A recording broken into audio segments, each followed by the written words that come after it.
Holy sweet mother of God, that was harder than it needed to be.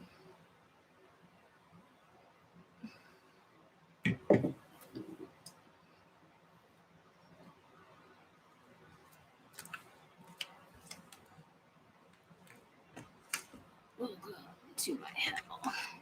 Okay. Pause to. Hello.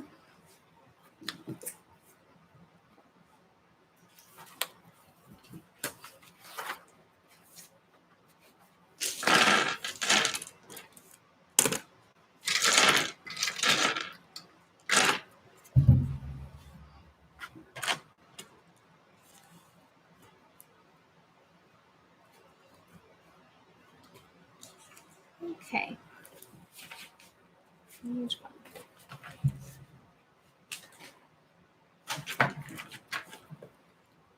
Hey, how's it going?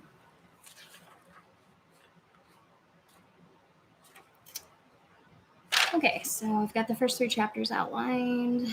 Chapter 1, Tidal Wars, Pantheon, Gods, Races, Number Races. I drew up character profiles. Fuck my life.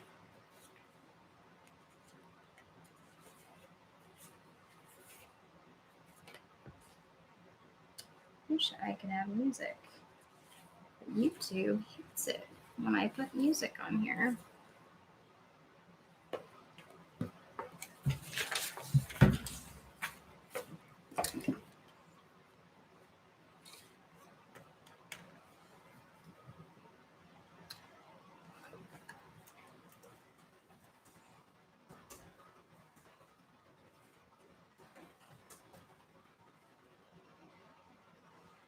Shells, I can't even type. It's cool. I'm an adult. Whatever.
Alright, let's outline the motherfucking campaign.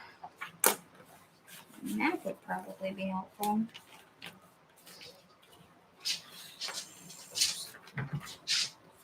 Writing session 1. Hot fucking mess. Pantheon information. Formal write-ups for all my gods. Never ever tell your players that there's a book about the gods and then not be willing to spend 8 hours writing it up. So I have dogs. So be ready for that. Number Races. Nobody's here right now, so I'm gonna talk to myself. I drew up a bunch of homebrew races for this campaign since it's set underwater. And there's a limited number of creatures that can just inherently breathe underwater in Dungeons and Dragons. So, you know, we were pretty limited to like Tritons and Sea Elves and shit like that. So I added in a shark race, salamander race, mermaids. I don't know what else I had in there. Dolphin folk, orca people, I had some other cool stuff. I included grung, sea cats. And then I had one person ask for, she wanted to make like a naga. So we sat down and we created a naga race for her in our session 0. Got somebody that played an Ichthyo centaur. That was pretty fucking cool. It's like half horse, half fish. Nixies.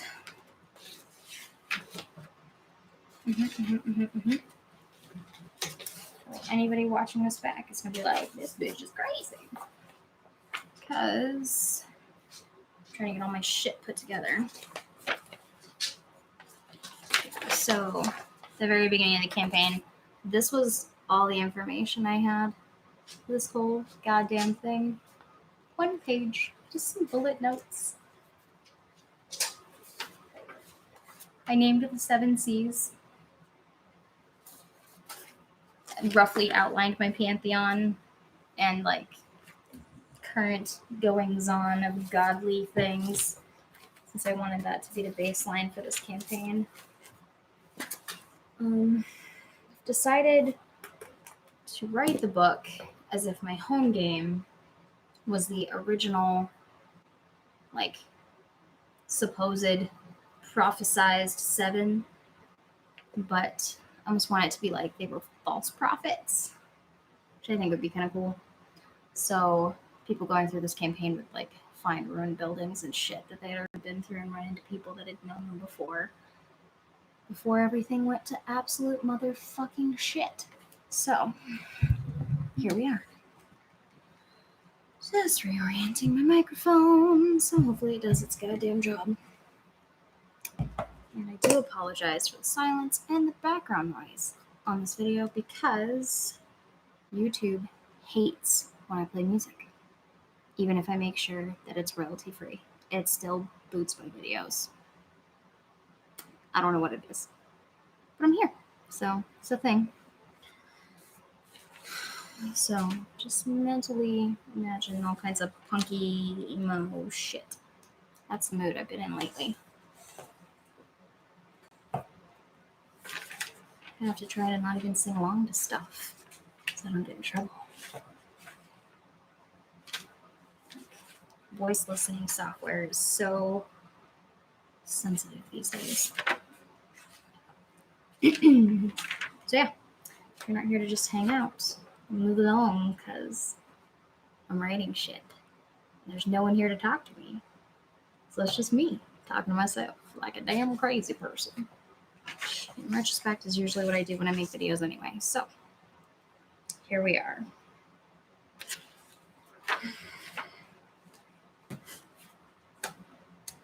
I think I went over it once already, maybe. I had some issues trying to start the stream. But I outlined 3 chapters, which are basically my setting overview. So everything's based on 5e, so pretty much any published material could be used in conjunction with this. That's the idea. So everything is based around what I'm calling the breaking, which is when all the creatures of the 7 seas kind of lost faith in all of the gods, and there is a god for each of the seas, so 7 repeats quite a lot in this. I haven't decided if I'm going to change that or not. I've always kind of liked that. Like, I'm not a religious person, if that hasn't come across, but having numbers that are godly, I don't know, there's something appealing to that, in my opinion. So I've got the 7 gods, the 7 seas, the prophesized 7, so 1 person for each of the gods. And then because of that, the 7-armed sea star is kind of a religious symbol in the ocean. So that shows up a lot. But my first chapter, I go over the tidal wars, which is kind of all the chaos that broke out when the gods fell. All the alliances and conflicts between the different oceans, and then the rise of the ever-burning one, which essentially is going to wind up being a sort of a demon. But I think I want to write in the backstory that he's like the lost 8th child of the ocean. I think that'd be cool. Cause let me find my map. I should flash that up here. I'm a grown up. It's fine. Some days. It exists. It's just a matter of where I freaking left it. So no one knows. My poor ADHD brain. Okay. So I went through Tomb of Annihilation and Tal'Dorei campaign setting to kind of block out those first few chapters. I literally just had my map. I have lost my mind, guys. There's my Naga race. I should probably go with my Humber races, which is over here. Don't mind me. Just subjecting you to my insanity. I get mixed in with this. Nope. You'll notice it may not make sense, but I do it anyway. I don't know. I like to handwrite freaking everything. I don't know what it is. I'm a very tactile person. Being able to see and touch the stuff I'm writing really helps me. I still use pen and pencil character sheets anytime I can. I remember stuff better if I write it down. I may not even necessarily have to reference it, but I'll remember it better. Okay. Original notes. We'll drop that with Children of the Earth. There's a second book I was going to write. I'm trying to remember. Like a little baby book for handout material. There's my Title Wars. My original city notes. Oh, yeah. Yeah, so they started in, I named their main city Harris Leon, which I was pretty proud of. Ooh.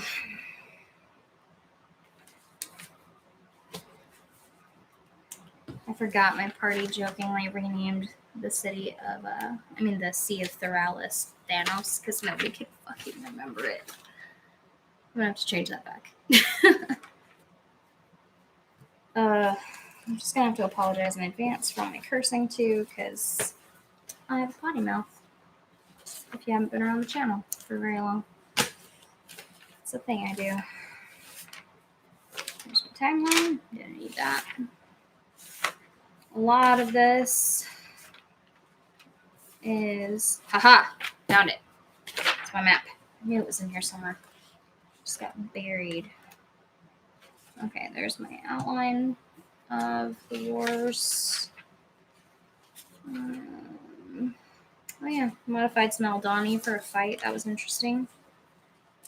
Should have put an Aldani race in here, honestly. Aldani are a baddie from Tomb of Annihilation. Hands down, my favorite book to run that's out right now. Least favorite book to run out right now is Princes of the Apocalypse. Fuck that shit. Hated that book so much. It just didn't make sense. And the way everything attached together was weird. Like, I think it could have worked, but I don't know. Hot mess. But anyway. So my plan originally was to take this map, dotted lines of the separations and seas, the colored and shit are the land masses. Because in theory, nobody would be going to the surface. But they did. They did once early on because I work at a zoo. It's come up before. And there's multiple people in my home game that also work at the zoo with me. It's actually predominantly zoo people now. Picked up a couple more. So yeah, sometimes things happen that are very in line with our belief systems outside of game too. So there's some deep sea fishing that drew them to the surface, and then they had to fix that because it screwed up their entire capital city. So it was a good scene. One thing I do want to leave in, like, really strongly from our campaign was, and I think I talked about it on the earlier video with Joe, there was a moment where they ran into an old man in a library. It's like he documented stuff, obviously, but like a chronicler. And they realized that they kind of knew him. Because at one point they ran into this old haunted, prophesized tomb kind of thing. And there were flashbacks of this little boy that was running away during the breaking.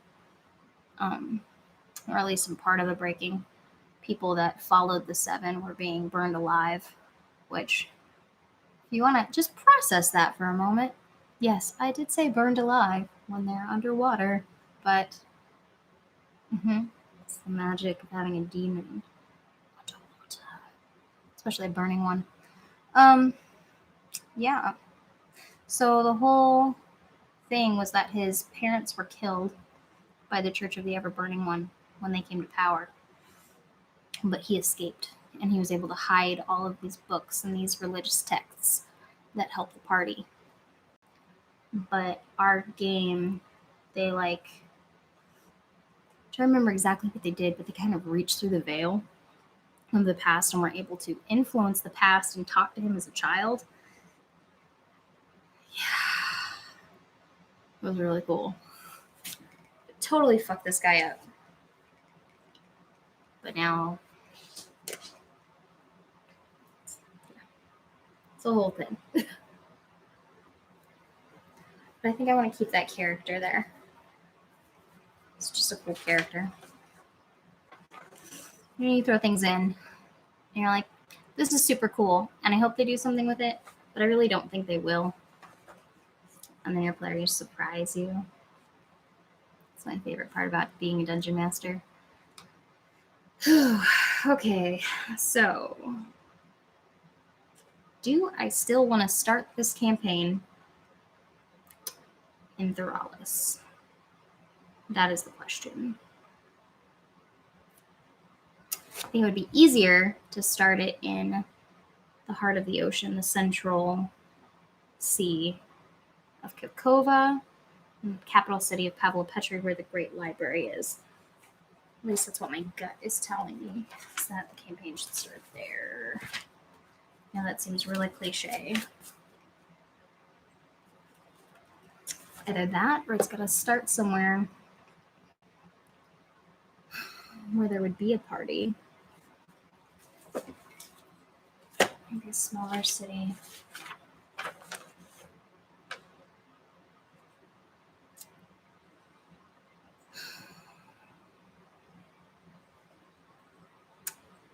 Kiste is a pretty...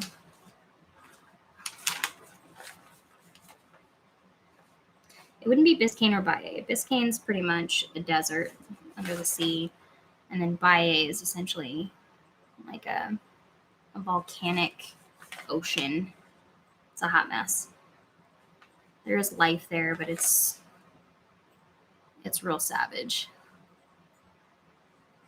That's a dark place. Grasslands.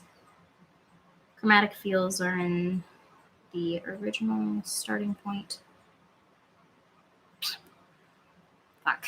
Fuckity fuck, fuck, fuck.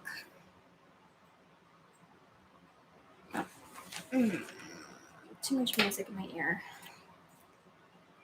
It's distracting me. Okay. Oh, God help anybody that's watching this back.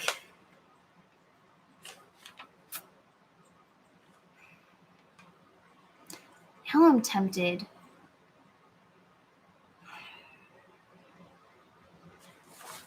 Most of my campaigns start with stuff that doesn't really revolve around the campaign. Like the main storyline. It's kind of stuff just to get them to level 3. When I want to start at level 1. campaign setting part of this was easy. It's the campaign rewriting part. It's hard. It's so hard to let go of a story that you've already written. But I'm building off of it, and I think it'll be really cool. Just got to find a way to make it work. Okay. Going for it. So this is chapter 4. Most campaigns start with a running the game, which is going to include starting point. Oh, good lord. Hooks. We want at least 3 good hooks. One thing I always try to remind myself anytime I'm writing material, you need at least 3 good hooks, because your players will miss them if you only put 1. Yep.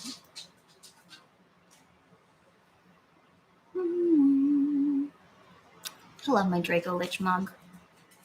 Makes me feel like such a fucking badass. Okay. I'm here. No one gives a shit. Welcome, Internet. I'm a crazy person. Yep. Oh my god, I got stuck in D&D TikTok, and that's where my brain came back to this. And I was like, fuck it, I'm gonna do it. This'll be awesome. I miss that game so much. Bleh. And then I sat down, and I outlined the campaign setting. Super freaking easy. But I don't have any, players to build off of or to run with. They're fun ideas. I'm sitting here by myself. So yeah, yep. If you're watching this later and get any good ideas, throw them in the comments. My brain needs some assistance. It's been a long year. 2 years, really. Fuck COVID, man. It's been a hot, sticking mess. Oh, God. Ugh. Okay, so running the game. I don't even know if I need that really because I set the campaign, but my brain is processing things in a linear fashion at the moment, so we're just going to go with it. Starting point. Let's just pick somewhere. I don't want to be cliche. I don't. I'm not starting in a bar, and we are not starting in the main sea, because that is just silly. I want to explore the kelp forests of Dolakiste. Yep.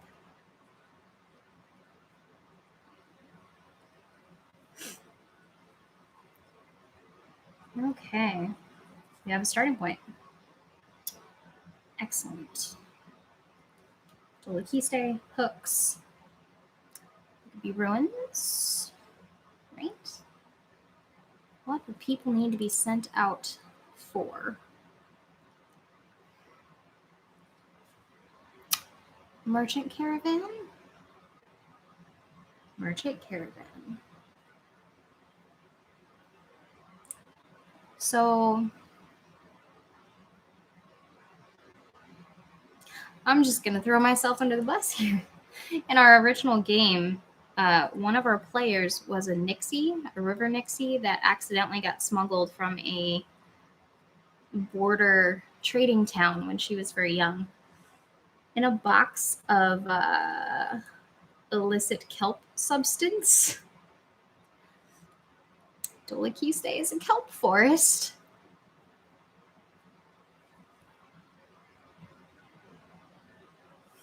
Nope, we're doing it. Okay, that's a possible thing. So, merchant caravan. Actually, that's good because they would have reasons to be keeping secrets. Okay, so they're traveling with a merchant caravan from Dolakiste to. Do we want to have them go into the grasslands or through the chromatic fields? I think the chromatic fields make more sense. Because there is a big city out there. I'd have to double check the name of it. It's buried in my notes. That one's good though, because I have some cool NPCs at that city already. A super flamboyant shopkeeper. It's delightful. So, yeah, let's do that. Merchant caravan, illicit substances. It's from point A to point B. Point B is going to be chromatic fields. Yeah, let's do that. Oh, I feel so bad for anybody who just suffered through the first 20 minutes of ranting and pain and suffering and writer's block. But thanks for sticking with me or for skipping forward. Wouldn't blame you. Might even put that in a description somewhere. Fuck it. Okay, so hook one. Hook one.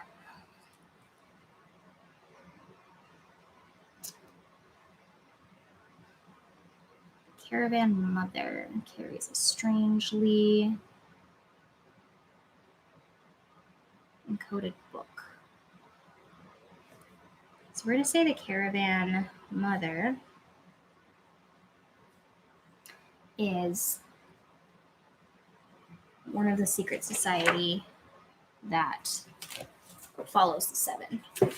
Because at this point in time, there is still a low-key following of the lost gods. It's just super, super low-key. You don't want to die. You get what I'm saying? Caravan mother carries encoded book. There's a 7. That's good. Hook number 2. So we could say ambush, dies, moves book.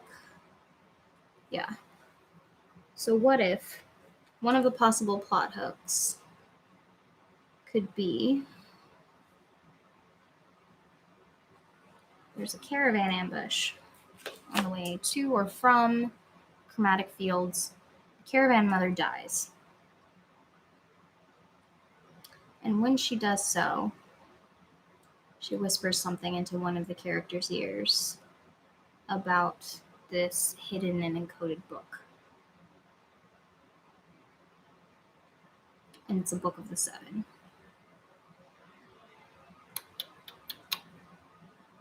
Is that 2 on the nose? Maybe we make that last ditch effort, like number 3. So I don't want to get them too into it too fast either. So I have a bad habit of doing that. I'm like, welcome to my campaign. Here is all the shit and the storyline. Please don't die. Have fun. Goodbye. Okay. Yeah. I did that in our first campaign, and it hurt my soul. Really, really fucked up my pacing. So I struggle with things. I'm going to stick with this for now. I can always come back and modify it later. Because I'm on a roll. So Caravan Mother has that. Book number 2. Number 2. Campfire stories? New campfire stories? Maybe the Caravan Mother tells the campfire stories.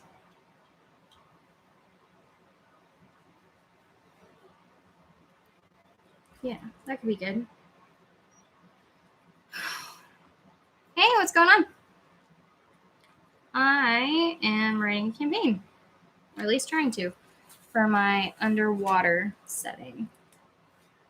I'm just getting started on completely rewriting this with my original party being like 20 years prior. Our campaign kind of died in the middle of COVID, and I was super bummed because I was really, really proud of the setting and all the background story I had to go with it.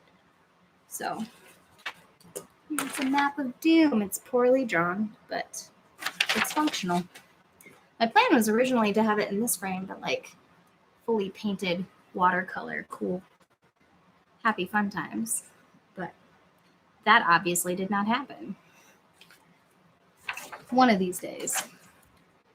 So I'm currently writing plot hooks for an initial adventure, and the whole premise is that there was breaking of the 7 gods of the oceans, and they've all kind of been lost to time. But there's a secret society of individuals that still follow them. But the majority of the sea follows a god known as the Ever-Burning One, who is actually a demon, but was originally one of the children of the earth, which are the 7 gods. So he's like the lost 8th brother. But now he's just this awful, horrible, evil demon dude who just took over everything after his siblings fell. So I'm trying to figure out a good way to get low-level characters introduced to the 7 without throwing them headfirst into all of that information and watching their brains explode, which can be super fun. So that's where we're at. Kind of thinking of having them escorting a merchant caravan from a kelp forest. One of the things that happened in my original campaign that tells a tale of things that lurk below, the artifacts that cursed him. Oh, that's cool. That's really cool. Okay, so I'm going to read that out loud because I'm going to save this video. So an adventuring veteran tells a tale of the things that lurk below and took artifacts to the bottom. The shaman had cursed him, which gives some layers, and my computer is a trap. Cure the curse to gain an ally and learn more. That I really like. I like that a lot. That's cool. Thank you. What I had was like the caravan mother they're doing, the caravan that they're going, they're not doing the mom, that's weird, is a follower of the 7 and has like an encoded book of all that shit. But that seems just a little bit abrupt, like way too fast. Campfire stories maybe, but that falls into the veteran thing. That's really cool. Because the veteran could give a location for them to go kind of seek out more information. So if they take this and then turn around, go check that out. That's cool. I like that a lot.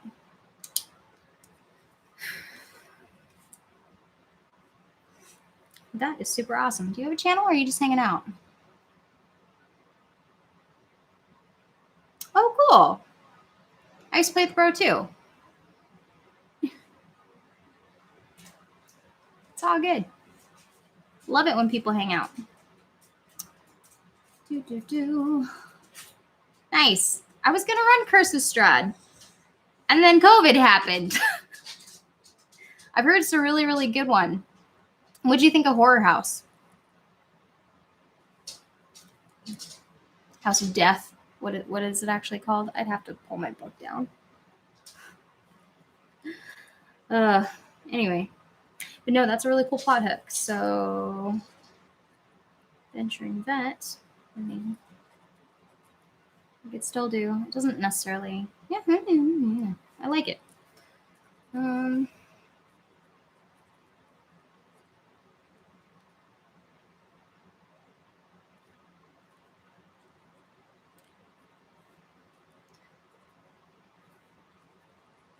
I wonder the things lurking below.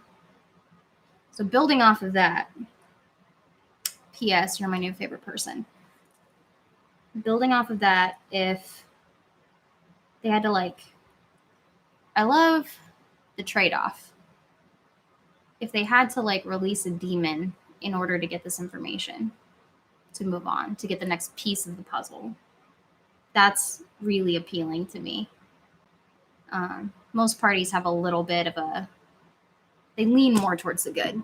So the idea of them having to do something more questionable in order to get that information is intriguing. Yeah. This is good. I like it. Little bits of darkness are always good.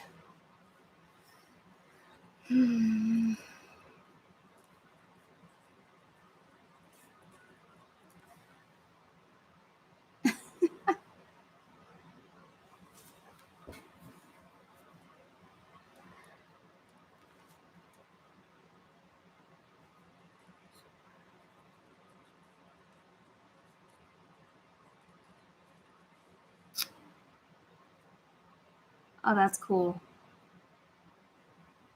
I'll have to look that up later. That sounds really neat. Oinoloth? I've played with Arcanoloth before, but not Oinoloth. Actually, my very first campaign I had in Arcanoloth, and it was playing like one of the main generals of the good guys, like Scribe, and then betrayed everybody towards the end of the campaign, and I lost most of their allies. Oh, okay, yeah. I have Mordenkainen's. I haven't read it cover to cover, though. So, it's in the Yugoloth set. Okay, cool. I'm not even gonna lie, I've been, like, so out of it. I went back, our home game kind of fell apart. Multiple people had to move away during COVID and stuff, so this campaign fell apart. And then we sort of started an interim thing online where we were playing, Tomb of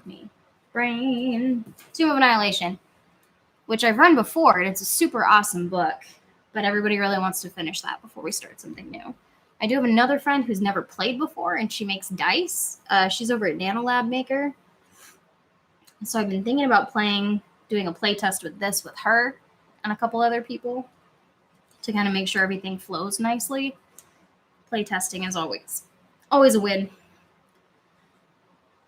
Because otherwise it's kind of a mixed bag, in my opinion.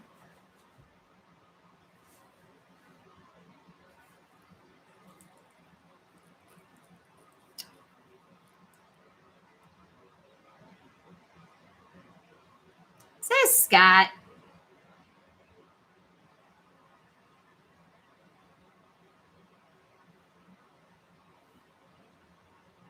It's probably Scott. That's okay.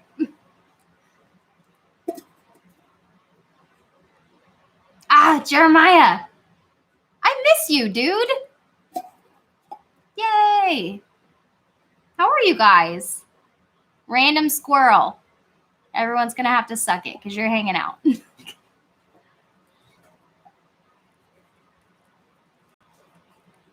Yeah, you guys are always super fun.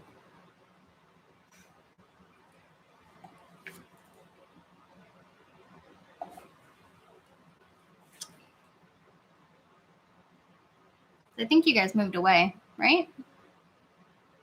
If I'm remembering correctly.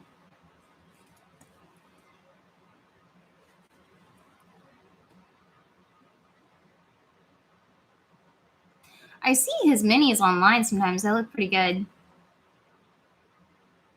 I feel like a Facebook stalker. I'm like, these are all my D&D friends. What are they doing now?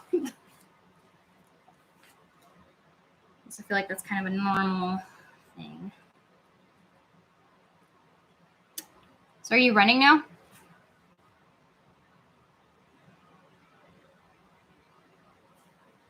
Must run games. The Forever DM is straight up a thing. I do get to play in a game on Monday nights now. Our friend Eric that runs TsunamiCon is running a game at my house.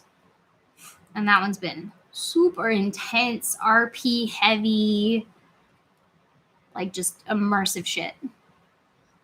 It's a lot. I have learned that if I have had a bad day at work, maybe take a break, because that's a heavy campaign. Mordenkainen's. I have the alt cover on that one. I can't believe I haven't dug through it more.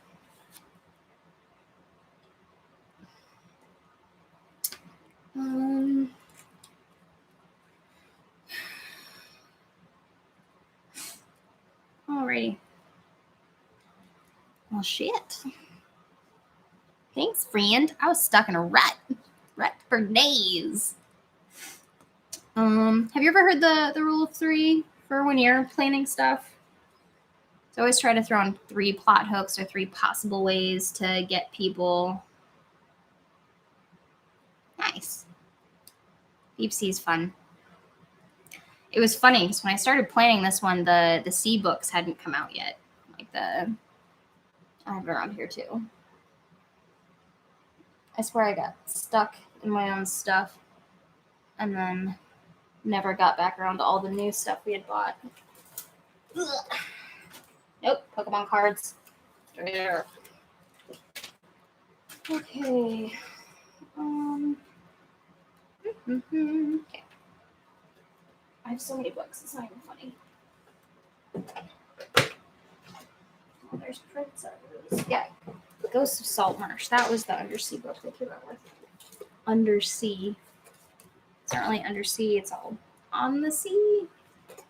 But this is my current basket of monsters and things that I'm using for our Friday night game.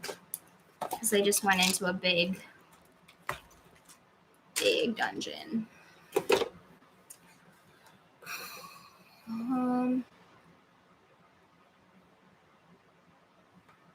I think those are the best kinds of DMs when you can just roll with whatever's going on. No matter what you plan as a DM, somebody's going to screw it up. I say screw it up with love. Like, they're going to do what they're going to do, and sometimes that's not in line with the way things are written. So you just got to roll with the punches. Excuse me while I get some more adult beverage. Nobody sees this.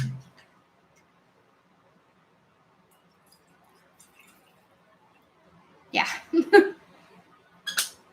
Mod notes always get me. I don't know if you remember whenever I used I had my like sheet protectors and I would put stuff down in them. I would make mod notes on them before the start of the game. So they were already there. And I'd label the monster. And then I would know that everything else was verbatim from the stat blocks.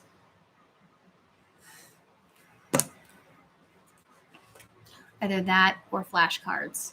Fuck, I love flashcards.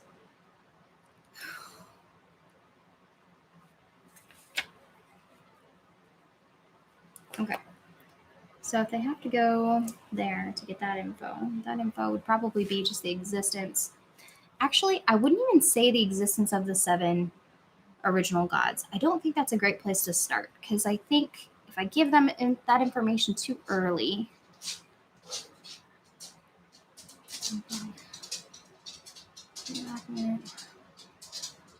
Yeah.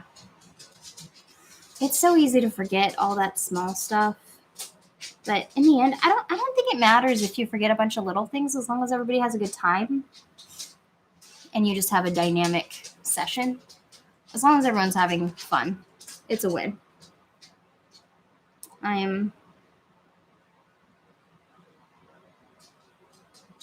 Yeah. Leviathan. I just like saying Leviathan. It's such a good word. With this one, though, I think I really like your idea of setting them on like a secondary quest to get more information, but I almost feel like it should just be the fact that like the Church of the Ever-Burning One is built on a false god. I think that's a great idea. Yeah. Yeah.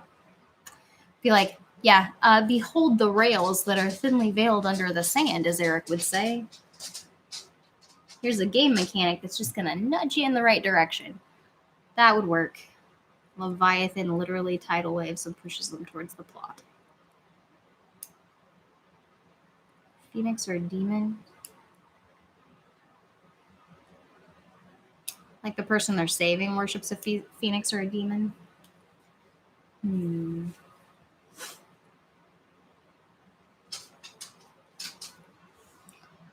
know. I'm still really attached to the idea of them like unleashing a demon. That comes up later on in the campaign, and then they have to like save people from the demon that they unleashed. But maybe they didn't know so early on. That's really appealing to me. Maybe that makes me a sick and twisted bastard, but there you have it.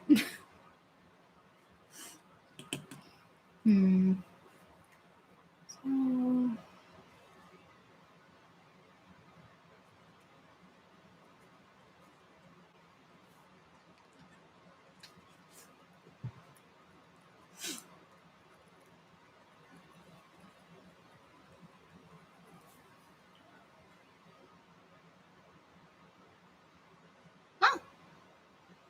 so you're saying like that could be interesting.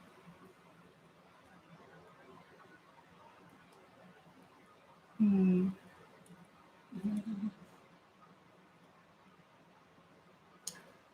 the way I wrote up the ever-burning one in my initial campaign was they almost worshipped the fire as if it was an entity. I don't know that they really knew. Like, they didn't know it was a demon. They think it's just a fire god that they're worshipping.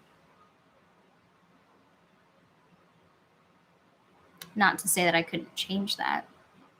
The only people who know about this campaign are my original players and, like, anybody who's watched stuff about it on my channel.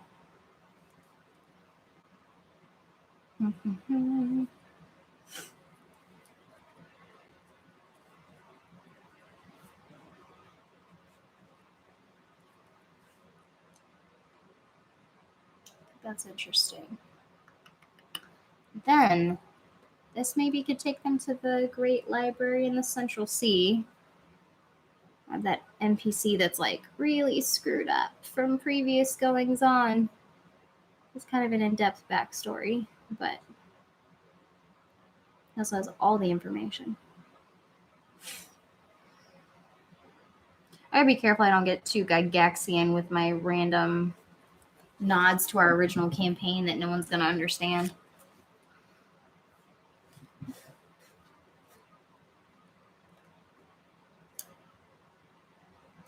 A kobold that's actually a Pact of the Fiend warlock. Is there a mechanic where they can breathe underwater? Because, like, this entire campaign takes place underwater. It's not like on ships and on the high seas kind of campaign.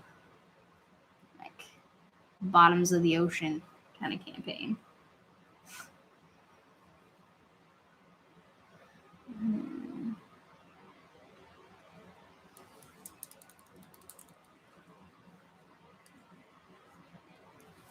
It makes sense that there would be an invocation for that. I'm surprised there's not more stuff to modify being able to exist in extreme temperatures. I know there's some things, obviously, but it's very limited. But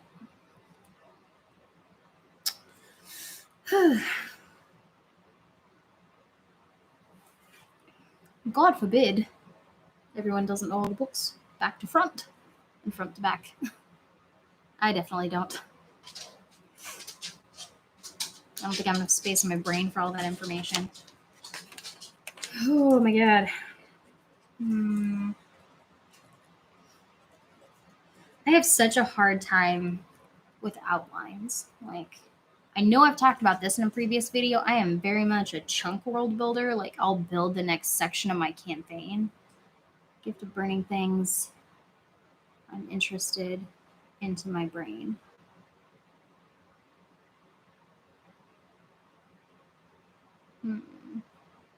Burning things into your brain, like, hypothetically or literally? It's definitely a difference. Brain damage.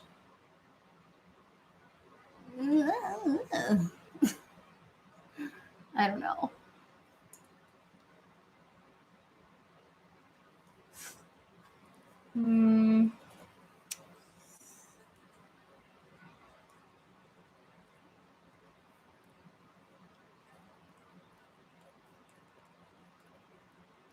Those moments when you're like, oh yeah, just like there's something there, but it's not quite right.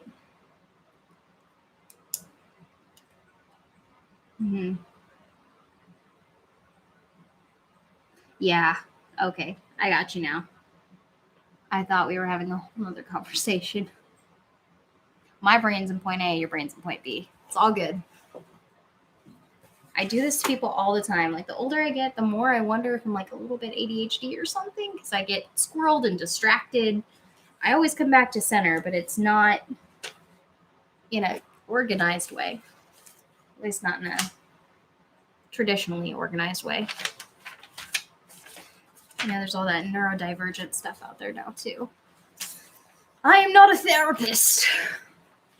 I'm just existing in this crazy world.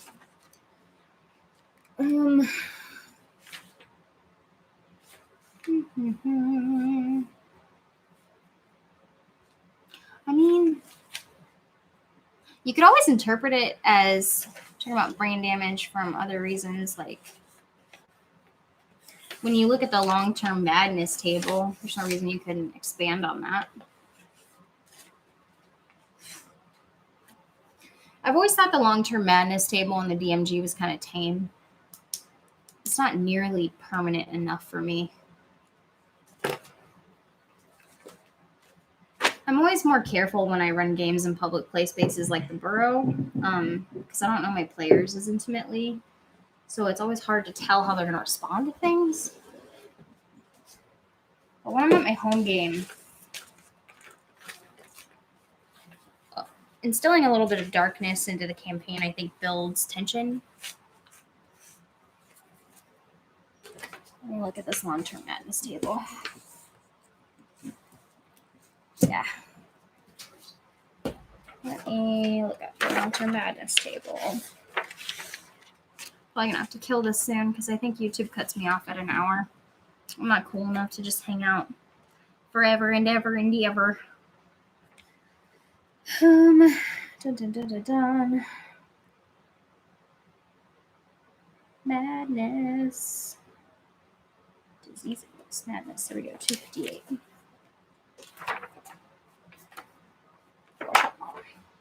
Yeah, it was towards back, but it's only like 2 pages, so I didn't want to get lost. Yeah. I definitely feel like you need to cover it in your session 0 if you're going to have intense madness effects on characters like that. Because not everybody's going to be cool with it. Like, I know for a fact I have at least one player in my home game that is really protective of their character. And I think if I took away any of that agency, it would really ruin the game for them. So I have to be careful about that kind of thing with that individual. And some players are just that way. Like, they're more protective of their characters and stuff that happens to them. Which I get. I mean, it's just like a dungeon master with our campaigns. We put so much time into putting our games together that if the game gets ruined, derailed, taken lightly, it can sometimes not sit well. And I think it's the same way with players and their characters. Because I've definitely had to give some of the guys I play with a hard time when they're making fun of my character names, especially. It gets a little out of hand. I'm like, can we just stop? I worked so hard. It's not funny. It's funny now. It's not funny at the time. The time I'm just like, guys, can we focus?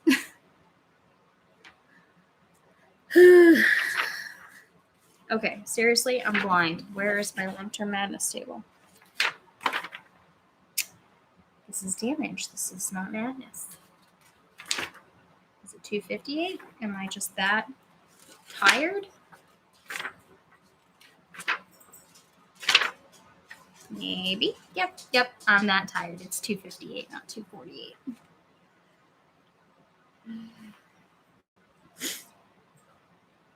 Yeah, like the short-term madness. Character becomes incapacitated. Lasts 1d10 minutes. Like, it's super short. Some of these things could be, I don't know, they're just blasé. Character does whatever anyone tells them to. I could see how that one could be a slippery slope. If you don't have a group of people that trust each other, I would probably just avoid that one completely. I know, right? Who tracks 10 minutes? Nobody. Even DMs are going to be like, yeah, whatever. It's been about an hour. I'm not even timing an hour. Although I will say one of my favorite things to do during a game is to pull out a sand timer and do it in real time. If you want to build some tension, that'll do it.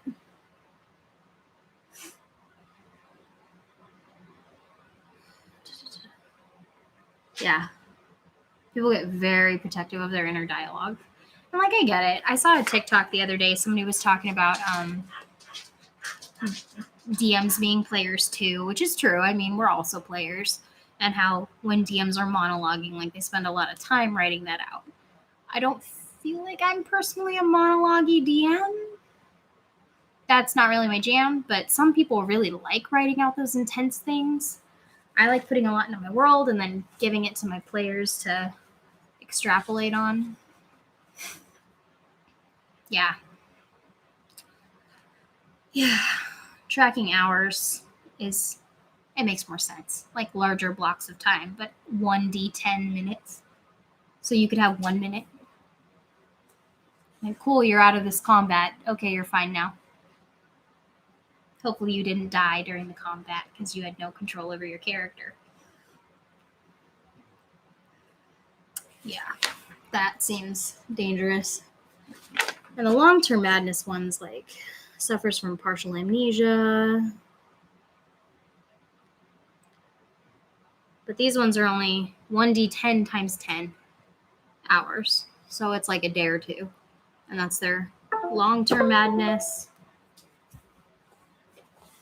And then indefinite lasts until cured. But for me personally, I feel like there are occasions where maybe you shouldn't have to have something be curable. It's going to be a weird comparison, but like when you're playing Pandemic, and have you played Legacy at all? Because they have the scars that they give to people. Like the character permanently will have some sort of negative effect attached to them because of so many negative things happening. It's almost like a trauma response sort of thing. I feel like if you had a really good RP group, additional curse rules for unbreakable curses in Ravenloft, that would make sense. I didn't get too deep into it before it was obvious I wasn't going to get to run it. Even Joe was trying to run another game here recently, and there just wasn't a table. I think Cardfight Vanguard kind of took over the burrow a lot. Like, not in a bad way, just they've been more active lately. It's like I had to start running because of my job. Like working with apes, I couldn't be around people.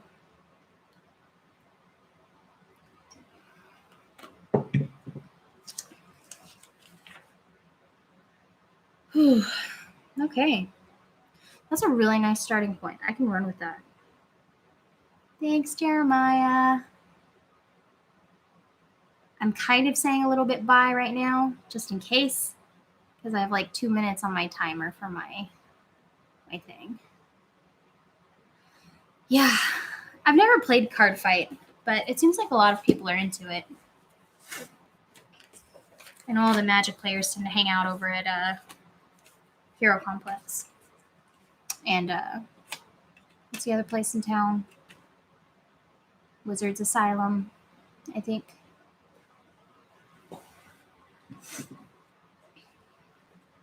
But I'm really going to Wizards Asylum. They don't have much D&D stuff. At least they didn't last time I was there. Yeah.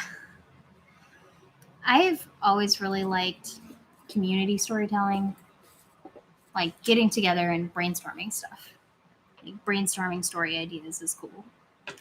Joe and I will even do that sometimes, just chit-chatting. I always forget you guys had another brother. So many kids. I always wanted siblings. Just me all by me lonesome. Okay, so I have my campaign setting sort of lined out. And then I at least have a starting point, which should help me start to write out an actual legit timeline / thingy. Outline, that's the word. Ugh. I hate outlines so much. I'm going to do this. It's out of my comfort zone, but we're going to do it. Yeah. It was just the two of you guys. I think your mom showed up once. She was cool.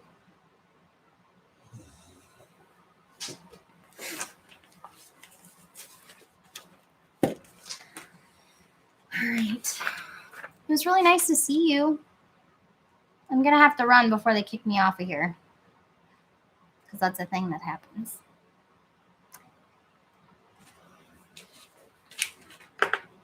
Okay. So for my one little friend that hung out, thanks, Jeremiah. Say hi to your family. Okay. Don't be a stranger. I exist on the face page. Love you too. Have a good night.